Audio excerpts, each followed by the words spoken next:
Kembali lagi bersama saya dalam pemberitaan firman Tuhan dengan tema Allah yang tak terkalahkan. Saudara, mari kita membaca firman Tuhan dalam kitab Perjanjian Lama 1 Samuel pasalnya yang kelima ayat 1 sampai dengan ayatnya yang ke-12. Demikian firman Tuhan. LI memberikan judul Tabut Tuhan di Tanah Filistin. Sesudah orang Filistin merampas tabut Allah, mereka membawanya dari Ebenezer ke Asdod. Orang Filistin mengambil tabut Allah itu dan membawanya ke kuil Dagon. Mereka menempatkannya di sisi Dagon. Ketika orang Asdod bangun pagi harinya, tampaklah Dagon jatuh dengan mukanya ke tanah di hadapan tabut Tuhan.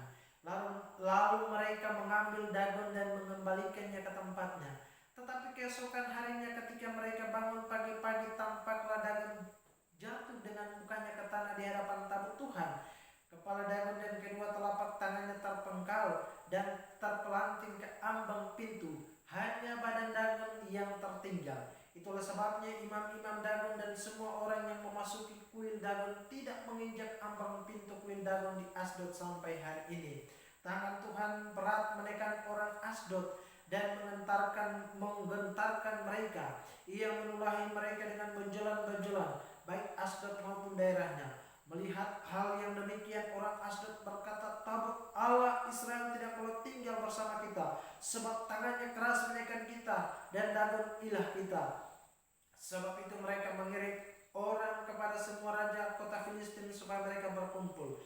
Orang Asdod bertanya, apa yang harus kita lakukan dengan tabut Allah Israel? Jawab raja-raja itu, tabut Allah Israel harus dipindahkan ke Gad. Lalu mereka memindahkan tabut Allah Israel ke sana. Tetapi setelah mereka memindahkannya, tangan Tuhan juga mendatangkan kegemparan yang sangat besar atas kota itu. Ia menghajar orang-orang kota itu, timbul benjolan-benjolan pada mereka, dari anak-anak sampai orang dewasa. Lalu mereka mengantarkan tabut Allah itu ke Ekron. Setibanya tabut Allah di Ekron, orang Ekron berteriak, mereka memindahkan tabut Allah Israel kepada kita untuk membinasakan kita dan bangsa kita. Sebab itu mereka mengirim orang kepada semua raja kota Filistin supaya berkumpul. Mereka berkata, antarkanlah tabut Allah Israel kembali ke tempatnya agar tidak membinasakan kita dan bangsa kita. Terjadilah kegemparan maut di seluruh kota itu. Di sana tangan Allah sangat berat menekan. Orang-orang yang tidak mati ditulahi dengan benjolan-benjolan dan jeritan kota itu naik ke langit. Demikian firman Tuhan. Berbahagia bagi setiap kita yang setia membaca, merenungkan, serta melakukan firman Tuhan. Saudara yang dikasihi Tuhan, tema yang kita renungkan pada minggu ini adalah Allah yang tak terkalahkan. Dia Allah yang tak terkalahkan adalah Allah yang berkuasa atas semua ciptaan, Allah yang punya wewenang, Allah yang punya kuasa atas semua makhluk hidup, semua yang bernyawa, bahkan semua yang tak bernyawa. Dalam narasi ini kita baca bahwa bangsa Israel telah mengalami yang namanya kekalahan. Bangsa Israel mereka berperang melawan bangsa Filistin, dan pada pasal sebelumnya bagaimana orang-orang Israel mengalami yang namanya kekalahan besar. 30.000, yang kurang lebih dikatakan bahwa bangsa Israel mengalami kekalahan yang begitu dahsyat. Nah saudara, mari kita lihat bersama pertalian dengan Allah yang tak terkalahkan. Saudara, kalau kita lihat bersama dalam bacaan hari ini, bahwa ketika orang Israel mereka berperang melawan bangsa Filistin, kalau kedua bangsa sedang berperang, maka saudara, pemahaman di dalam perjanjian lama bahwa Allah atau dewa-dewa mereka yang mereka sembah itu juga terlibat, mereka juga ikut di dalam yang namanya peperangan. Nah saudara, yang pertama kita lihat di sini bahwa bangsa Filistin mereka menganggap bahwa Allah orang Israel itu adalah Allah yang sudah kalah di dalam yang namanya perang. Apa buktinya? Kalau kita baca di sini bahwa ketika mereka sudah mengalami yang namanya kemenangan dan Israel mengalami kekalahan, Allah Israel sudah mengalami yang namanya kekalahan.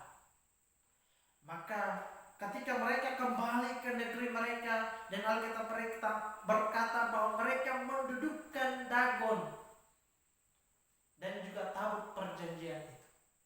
Saudara, kalau kita lihat bahwa Allah adalah Allah yang tak terkalahkan. Bangsa Filistin, mereka mengalami yang namanya kemenangan dan merampas tabut perjanjian atau tabut Tuhan. Dan dalam pemikiran mereka bahwa mereka menang, dan Allah mereka pun juga menang.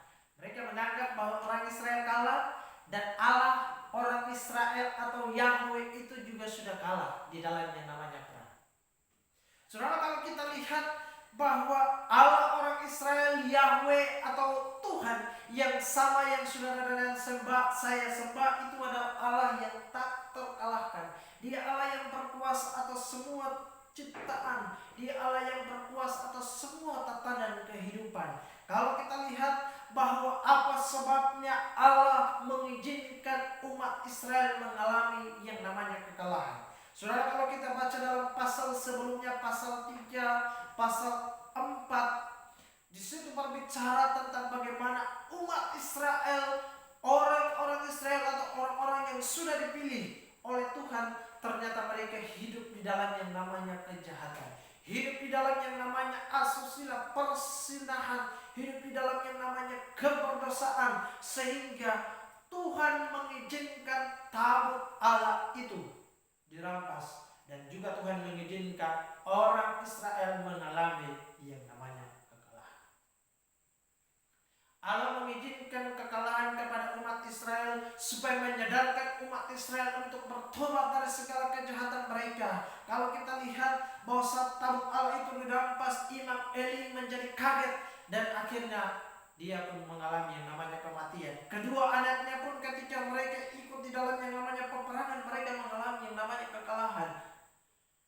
Saudara, kita lihat tabut perjanjian Allah atau tabut Tuhan merupakan simbol atau lambang daripada kehadiran Allah. Sehingga ketika orang Israel mereka di dalam peperangan, mereka di dalam perjalanan kemanapun, maka tabut Allah itu yang harus di depan, dan mereka harus mengikuti tabut perjanjian itu. Kalau kita lihat bahwa ternyata orang Israel mereka berpikir bahwa di dalam tabut Allah itu Tuhan sudah hadir untuk menolong mereka, dan juga Tuhan bisa mengalahkan setiap musuh mereka. Tetapi pada kenyataannya dalam bacaan hari ini, bahwa ternyata Israel mengalami yang namanya kekalahan. Allah tidak hadir hanya sebatas tabut perjanjian itu. Dia Allah yang menembusi semua ruang dan waktu. Dia Allah yang tidak bisa dibatasi oleh apapun. Sehingga kalau kita lihat bahwa Allah mengizinkan kekalahan kepada umat Israel supaya mereka berbalik dan bertobat, supaya mereka menyesali segala kesalahan, segala perbuatan mereka yang sudah bertentangan dengan kehendak Tuhan. Itu yang pertama. Lalu yang kedua, kita lihat bahwa Dia Allah yang tak terkalahkan, berarti bahwa Allah tidak boleh disandingkan dengan apapun. Allah tidak bisa disetarakan dengan apapun. Allah tidak bisa disamakan dengan benda apapun atau siapapun. Dia Allah tetaplah Allah yang berkuasa. Dia Allah tetaplah Allah yang berdaulat atas semua ciptaan. Saudara, kita lihat bahwa bangsa Filistin mereka menganggap bahwa Allah mereka sudah menang. Mereka pun sudah menang di dalam peperangan, sehingga dikatakan bahwa mereka kembali ke negeri mereka dan mendudukkan tabut Allah, mendudukkan tabut perjanjian itu di tempat sembahan kuil atau Dagon. Nah, ini mau menunjukkan bahwa ternyata orang Filistin itu menyamakan bahwa Allah mereka adalah Allah yang setara dengan Allah Israel atau Yahweh. Nah, kita lihat di sini bahwa Allah tidak membiarkan dirinya untuk diremehkan. Allah tidak membiarkan dirinya untuk disetarakan dengan apapun. Sehingga kalau kita lihat tadi dalam bacaan bahwa Allah menunjukkan kuasanya, Allah menunjukkan kedahsyatannya dengan mematahkan Dagon. Kalau kita lihat bahwa saat mereka meletakkan Dagon, saudara, saat mereka meletakkan Dagon di berdekatan atau bersampingan dengan tabut perjanjian, pada hari keesokan harinya mereka bangun, ternyata Dagon atau Allah atau dewa yang disembah oleh bangsa Filistin itu jatuh dan tertunduk di hadapan tabut perjanjian Allah. Nah, ini mau menunjukkan bahwa ternyata Allah orang Israel itu, Allah yang saudara dan saya sembah itu adalah Allah yang berkuasa, Allah yang tak terkalahkan, sehingga dia tidak bisa disamakan oleh dewa, dia tidak bisa disamakan oleh patung, dia tidak bisa disamakan oleh apapun dan oleh siapapun. Dua kali dalam bacaan hari ini kita lihat bahwa Allah menunjukkan kuasanya, sehingga kita lihat bahwa pada hari yang berikutnya ketika mereka menempatkan Dagon itu masih di samping Dagon yang mereka sembah. Hari berikutnya ternyata Dagon itu mulai terjatuh dan tangan dan kakinya terpenggal dan terpelanting di hadapan tabut perjanjian. Saudara, ini mau menunjukkan bahwa dia Allah yang sungguh tak terkalahkan. Dia Allah sungguh berkuasa, maha kuasa, maha dahsyat atas semua kehidupan. Itu hal yang kedua. Dan hal yang ketiga, kita lihat bagaimana Allah yang tak terkalahkan, Allah yang berkuasa itu kita lihat adalah apa? Dia menunjukkan kedahsyatannya dengan memberikan yang namanya tula, dia memberikan yang namanya penyakit atau borok atau benjolan kepada bangsa Filistin. Sehingga bangsa Filistin, orang Asdod, bahkan negeri-negeri Ekron dan Gad dan lain sebagainya, mereka mengalami yang namanya kegentaran, mereka mengalami yang namanya ketakutan yang begitu amat. Saudara, ini menunjukkan bahwa Allah memberikan hukuman, Allah memberikan yang namanya penyakit kepada mereka, menunjukkan bahwa Allah itu adalah Allah yang sungguh berkuasa.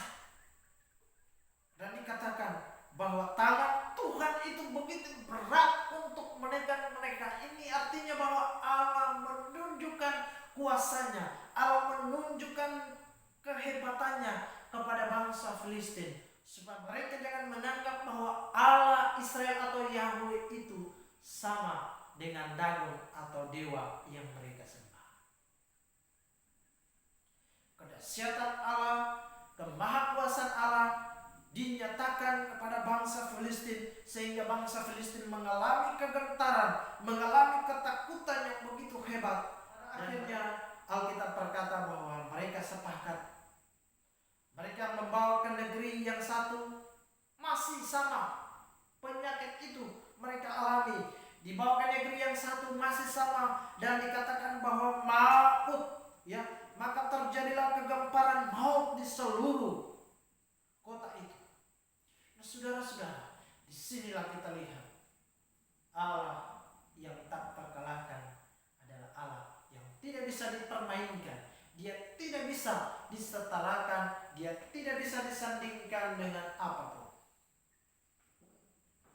Dan pada narasi yang kita baca bahwa mereka sepakat bersama dengan imam-imam Dagon atau kuil itu, mereka sepakat dan mereka kembalikan tabut perjanjian itu pada orang Israel.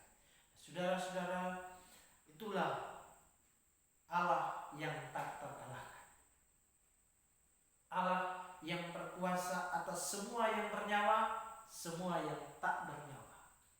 Dia Allah yang punya kuasa, dia Allah yang punya otoritas, dia Allah yang penuh dengan yang namanya kedahsyatan atas semua ciptaan, sehingga saudara dan saya yang namanya rasa takut dan tunduk kepada kuasa dan otoritas Allah.